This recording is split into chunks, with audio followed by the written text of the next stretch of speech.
Au nom de nos plus hautes autorités, j'ai l'insigne honneur de délivrer le communiqué numéro 043 du gouvernement de la transition, communiqué dont la teneur suit.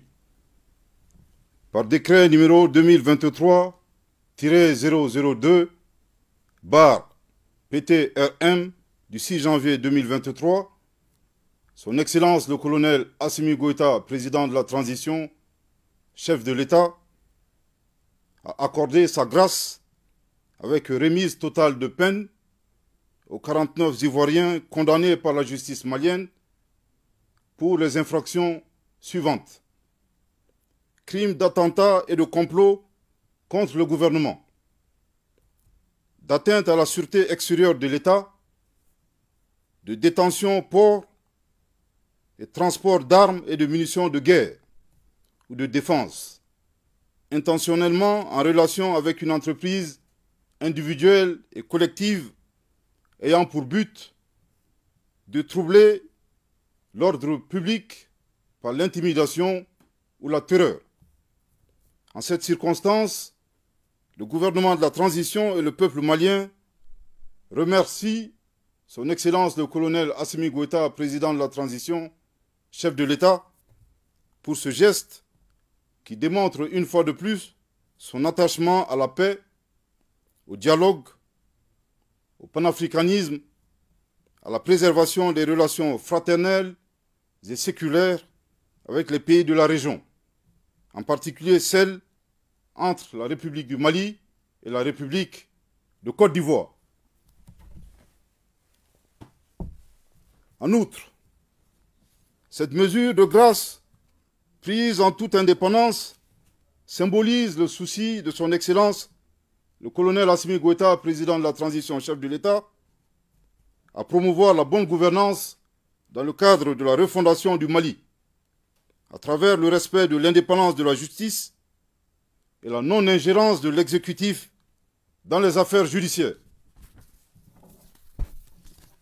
La mesure de grâce prise par le président de la transition vient ainsi conforter la dynamique créée suite à la signature à Bamako, le 22 décembre 2022, du mémorandum d'entente relatif à la promotion de la paix et au renforcement des relations d'amitié, de fraternité et de bon voisinage entre la République du Mali et la République de Côte d'Ivoire.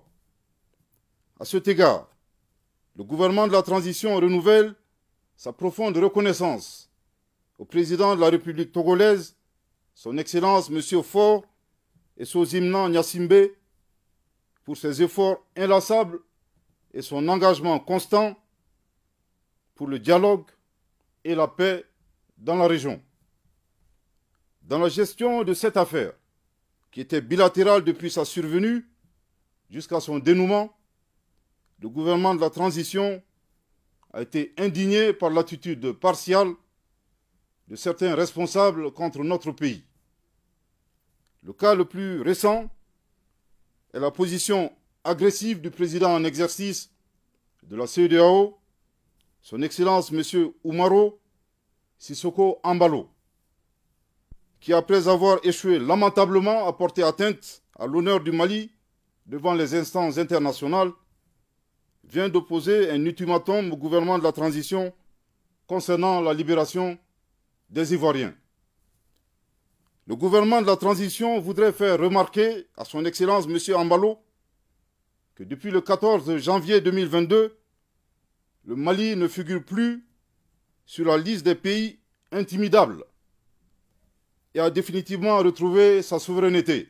Je répète, le gouvernement de la transition voudrait faire remarquer à Son Excellence M. Embalo que depuis le 14 janvier 2022, le Mali ne figure plus sur la liste des pays intimidables et a définitivement retrouvé sa souveraineté. Je répète pour une dernière fois, le gouvernement de la transition voudrait faire remarquer à Son Excellence M. Embalo que depuis le 14 janvier 2022, le Mali ne figure plus sur la liste des pays intimidables et a définitivement retrouvé sa souveraineté. En effet, à cette date mémorable, le peuple malien s'est mobilisé massivement pour dénoncer les sanctions illégales, illégitimes et inhumaines de la CEDEAO et de l'UEMOA contre le Mali. Depuis plus de 10 ans, faisant face seul au terrorisme, sans ces organisations régionales, le Mali a survécu à ces sanctions et le sentiment patriotique du peuple malien s'est substantiellement renforcé.